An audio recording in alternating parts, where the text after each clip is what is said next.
اگر اللہ ہر جگہ ہر ذرے ذرے میں موجود ہے تو کیا دیکھا جا سکتا ہے؟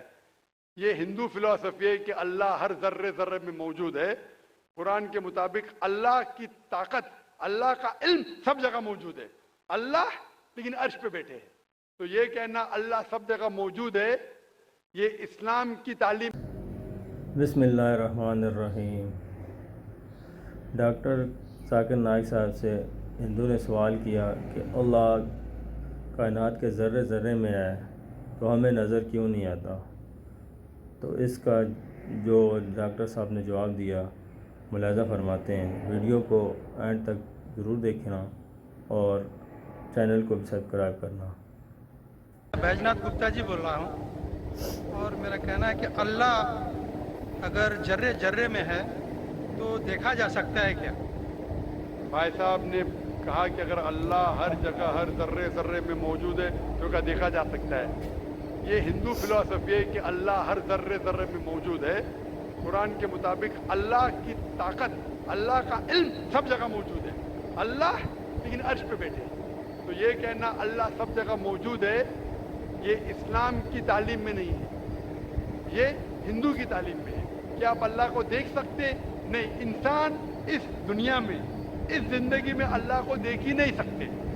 اور اس کی مثال پیش ہے قرآن مجید میں. جب موسیٰ علیہ السلام اللہ سبحانہ وتعالیٰ فرماتے کیا میں آپ کو دیکھ سکتا ہوں، تو اللہ تعالیٰ کہتے ان سے کہ اس پہاڑ کو دیکھو، میں میری جھلک اس پہاڑ کو دکھاؤں گا اور اب دیکھو کیا ہوتا ہے. تو اس پہاڑ کو جب اللہ تعالیٰ صرف جھلک دکھاتے ہیں تو موسیٰ علیہ السلام اس پہاڑ کو دیکھ کے بے ہوش ہو جاتے ہیں. اللہ کو تو دیکھا نہیں انہوں نے، صرف پہاڑ کو دیکھ کے بے ہوش ہو جاتے ہیں. تو انسان اس زندگی میں اللہ سبحانہ و تعالیٰ کو نہیں دیکھ سکتا. انشاءاللہ اگلے زندگی میں انشاءاللہ جب ہم جنت میں جائیں گے وہاں انشاءاللہ ہم اللہ کا وجہ دیکھیں گے. یہ کئی حدیث میں اس کا ذکر ہے کہ ہم اللہ کا چہرہ دیکھیں گے. اسی لیے ہم کوشش کرتے ہیں کہ اللہ کے احکامات پہ عمل کریں، اس دنیا کے امتحان میں سفلتا پائے. انشاءاللہ جنت میں جائیں گے اور وہاں اللہ کا وجہ دیکھیں گے، اللہ کا چہرہ دیکھیں گے. ہوپ دان سے پوچھتے ہیں.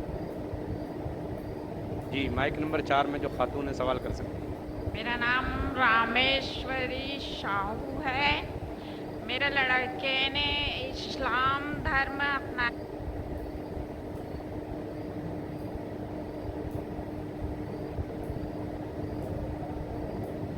ہے. ہم ہندو دھرم کو مانتے ہیں، تو بچے لوگ کون سا دھرم شادی کریں؟ آپ کے بیٹے نے اسلام دھرم اپنا لیا. اپنا لیا ہے، تو آپ کا سوال کیا ہے ابھی؟ تو بچے لوگ کون سا دھرم مانے؟ آپ نے کہا کہ آپ کے بیٹے نے اسلام دھرم قبول کر چکا ہے، تو کون سے بچے؟ اس کے بچے یا آپ کے بچے؟ میرے بچے، اس کے بچے.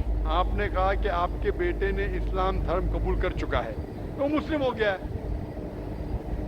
شادی کر لی ہے، اسلام دھرم قبول کر چکا ہے، اس کے بچے کیا دھرم مانیں گے؟